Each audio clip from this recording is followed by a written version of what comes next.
Anda telah mengunduh podcast yang dipaparkan oleh Pendeta Dr. Erastus Sabdono ini dari truth.id/voice. Selamat mendengarkan podcast ini. 22 Februari 2022. Tidak merindukan rumah Bapa.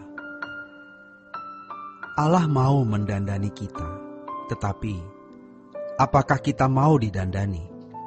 Jika mau, maka kita harus memperbaharui diri, memperbesar kapasitas diri, harus bermoral baik, menjalani jalan keselamatan yang diberikan oleh Allah. Itu sama dengan kesediaan didandani oleh Allah agar seseorang layak menjadi anak Allah. Kita harus mengingat dua kebenaran penting, yaitu pertama, Allah tidak memiliki anak yang tidak berkenan kepadanya. Jadi, semua orang Kristen yang menjadi anak-anak Allah harus berkenan. Maka Tuhan Yesus berkata, kamu harus sempurna. Yang kedua, semua anak-anak Allah akan dimuliakan bersama-sama dengan Tuhan Yesus. Jadi, bukan hanya masuk surga, melainkan juga sampai kepada Bapa.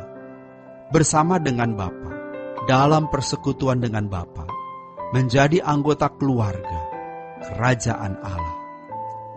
Kalau kita sudah tidak merindukan rumah Bapa, tidak memandang bahwa kebersamaan dengan Allah Bapa di kerajaannya itu menarik, kita harus mulai curiga, ada yang salah dalam hidup kita.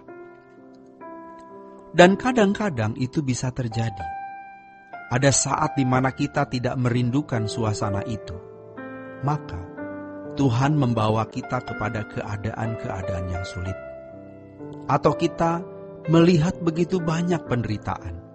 Baik penderitaan kita maupun penderitaan orang lain. Sehingga kemudian kita merindukan pulang ke surga. Sudah saatnya kita menjadi orang Kristen yang benar-benar serius.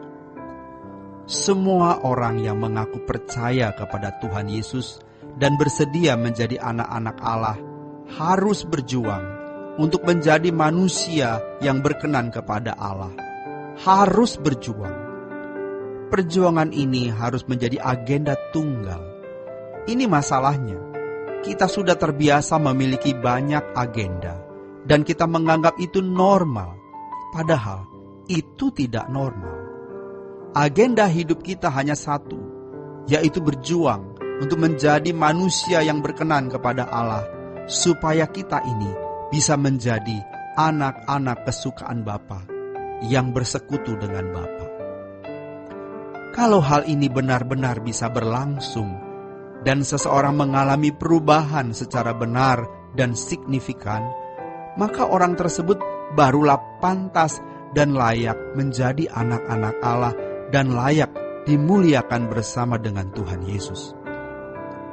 Jadi, bagi orang percaya, proyeksi hidupnya bukan hanya masuk surga, melainkan juga dimuliakan bersama dengan Tuhan Yesus. Roma 8 ayat 17. Maka, sekarang kita harus belajar untuk hidup di dalam kedaulatan Allah. Artinya hidup sesuai dengan maksud Allah menciptakan kita. Hidup di dalam penurutan terhadap kehendak Allah. Adalah tragis apabila kita sudah melayani sedemikian rupa, namun kita sendiri tidak berubah, tidak menjadi anak kesukaan Bapa, dan kita juga tidak menjadi berkat untuk sesama. Mereka juga tidak menjadi kesukaan Bapa. Tentu setiap kita memiliki tuntutan yang berbeda-beda dari Allah. Makanya, orang Kristen yang benar itu, imannya bukan iman menerima atau iman menuntut, mengklaim janji Tuhan, melainkan iman memberi. Kita malah harus berani berkata, apa yang belum aku serahkan kepadamu ya Tuhan, ambillah Tuhan. Jadi memang, inilah rencana kekal Bapa. Bapa itu memberi dirinya untuk disukakan hatinya oleh orang-orang yang memiliki model seperti yang Allah mau, yang serupa dengan Dia.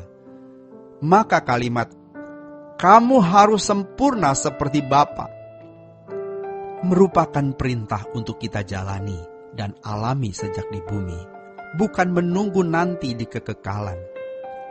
Hal menjadi serupa sebenarnya bukan sesuatu yang mistik atau sesuatu yang melampaui pikiran kita. Ketika kita dijahati orang, tapi kita tidak membalas, kita sempurna.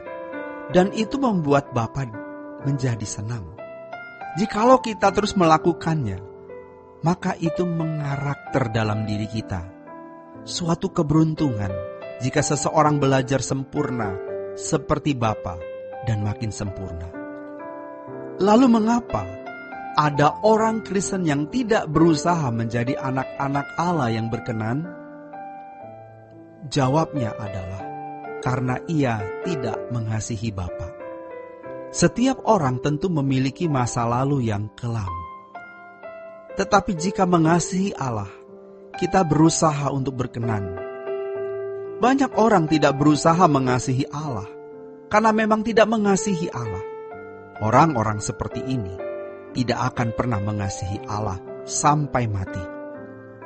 Tetapi kalau kita mengasihi Allah dengan segenap hati, segenap jiwa, segenap akal budi dan kekuatan, pasti kita mau berjuang melakukan apapun demi terpenuhinya rencana Allah. Jangan sampai kita kehilangan kesempatan. Kalau orang punya nurani yang baik, setelah menyadari betapa besar kasih Allah kepada kita dengan memberikan putra tunggalnya, maka kita bersedia juga mengasihi Dia dengan memberikan yang terbaik dari hidup kita. Oleh karena itu, bagi orang yang mau ikut Tuhan Yesus, uang mukanya adalah melepaskan segala sesuatu. Lukas 14 ayat 33, Matius 19 ayat 21 sampai 23. Demikian renungan hari ini. Tuhan Yesus memberkati. Sola Gracia.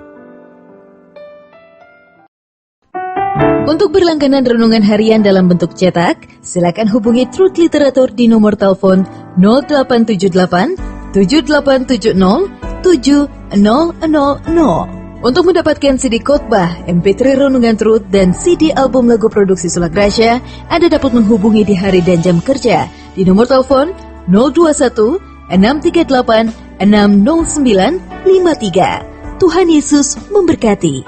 Sola Gracia.